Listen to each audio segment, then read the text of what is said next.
Yo, welcome back to the channel. How are you guys doing? I hope you guys are doing well. Well, for today's story, I want to talk about some misconception or belief of some people in my country, Nigeria, that think that everything is green and everything is good over here in abroad, and they think that once you come abroad, everything is all right and your life becomes better all of a sudden, and not knowing that even if most people abroad hustle more than those that are in Nigeria. I repeat, most guys abroad hustle more in more harsher condition, in more dangerous weather than those in Nigeria, and I will explain this as the video continues. There are two types of immigration. There are legal and illegal immigration, and don't get me wrong, legal immigration is when you come with a visa or whatever way you used to come, but you pass through the immigration and you did all your documentation and you enter. So I will not be talking about the illegal ones that go through the boat and all those things, because I don't have such experience, but that will come later if you want more about those ones. So what I will talk about is the experience, what you will expect, the reality of moving from your country, especially Nigeria, to abroad. You know, when you talk about abroad, people used to go for example, when you say you want to go to, for example, Russia or Holland or Belgium or whatever country you go, you first of all Google the currency and you see how the currency is. You Google the state, you Google the country, and you see the country is quite beautiful, and you say okay, you will go there. And when you make your plans, you go either as a student or as tourist. And most people, when they go as tourists, they intend to overstay their visa. That is where you enter hustling state. Now if you go as a student, there are things you have to study, and almost all universities abroad allow students to work and study. That means that you have to work and support yourself. They allow it, and you have to, if the country you want to move into don't speak English, you have to learn the language before you start the study. They usually give you 1 year to learn the local language, and as a student you can't really do much. You have to abide by the rules and regulation of the law for you not to get excommunicated from the school. You have to do your normal parole. It's not like the Nigerian university that everybody knows everybody. No, you have this one, you have to mind your business and do what you are there for.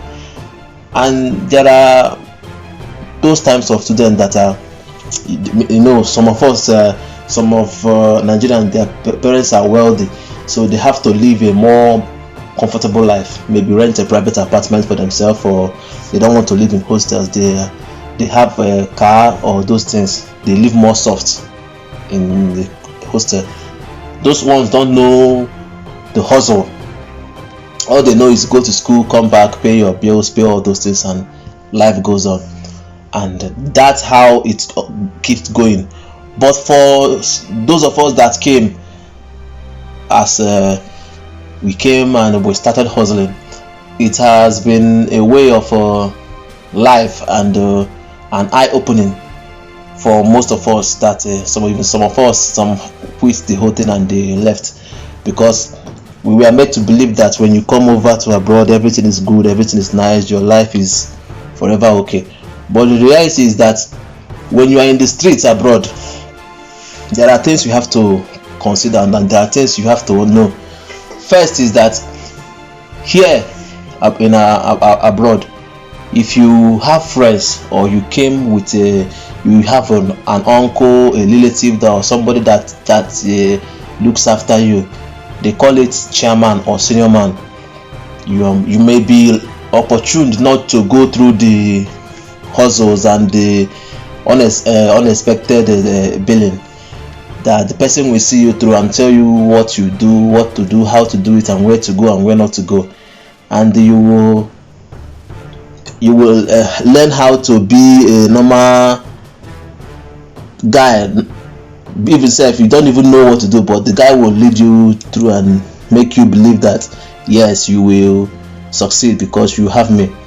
And after googling the apartment, when you want to travel, you must have seen apartments like this, and you see, oh, the city is beautiful, everything is beautiful over there.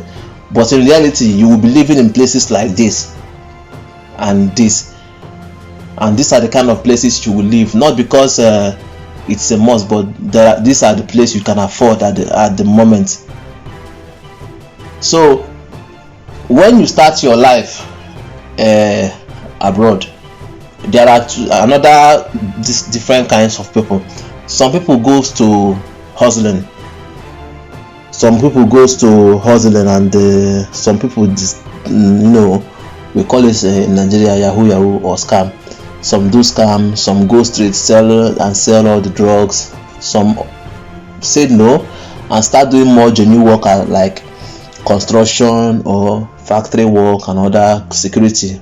These are the work people do. It's a reality, and it depends on the person you have. If you have someone that looks after you, that will determine the kind of work you have and how fast you will get, because the person already knows how it is, the person already knows what's up. He will always put you through. That is why I always go against somebody saying that they want to come abroad just to try their luck without knowing anybody. They just want to come, they believe they can do it, they think the street is the way it is in the picture. It's not the same, it's very rough, but they believe that once they are here they will see money on the street and they will start picking money. No, it's more difficult here if you don't know anybody.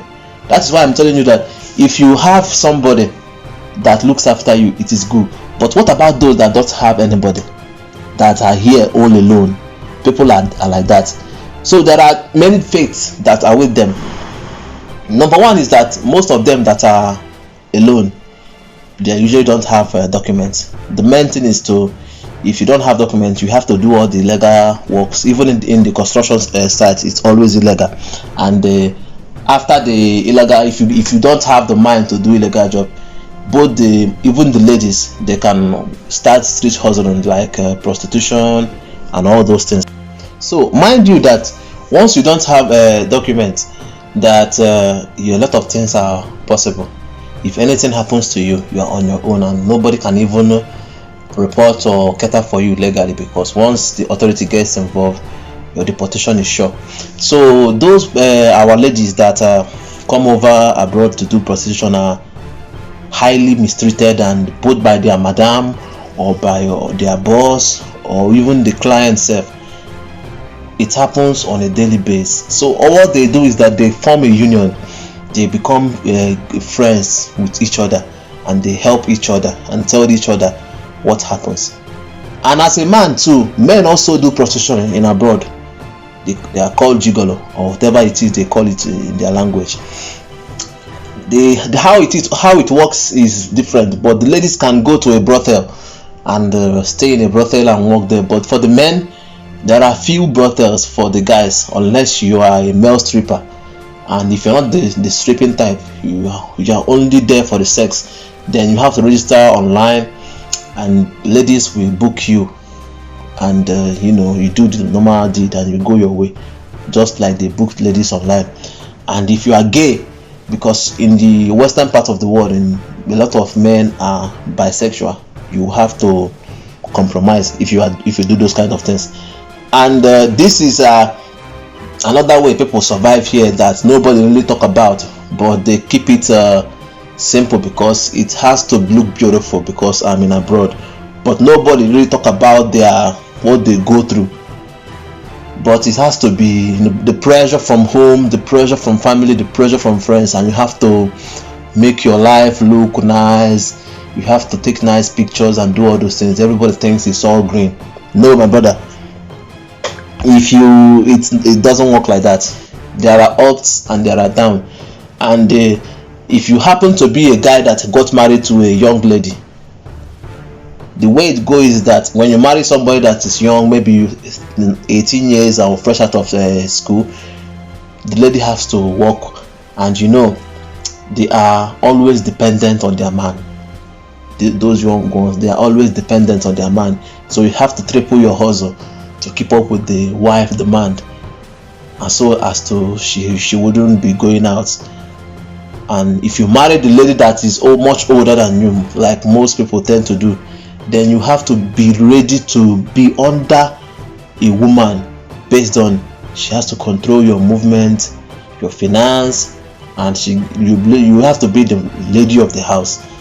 It's a reality, but nobody talks about it because everybody looks at it like it's a beautiful experience all the way. But it happens, and I'm not talking about a specific country. I'm talking about what really happens generally, because this has been happening. It's not like it's only one country, no. So my advice is that if you have a friend or brother or anybody, sister who is abroad, ease with the pressure, with the constant nagging and begging, or because I'm telling you, the situation is getting even tougher and tougher by the day. It's getting more frustrated, as in people are crying after they drop the phone, because you can't be abroad and be complaining that, oh, you are dead. And people at home will always Google a place, and then when they talk about you live in Sweden, they will just write Sweden in Google, and they will show them, oh, this is beautiful in Sweden, but they don't know the particular area you live in Sweden. But they don't know what you go through. They don't know how it is you pay your utilities every month, you pay your rent every month, and you keep up with your lifestyle, and you keep up with feeding and all the things, and how much you even make. So tell me, did I get anything right or wrong in this story? Thank you for liking and sharing and subscribing. Have a nice day.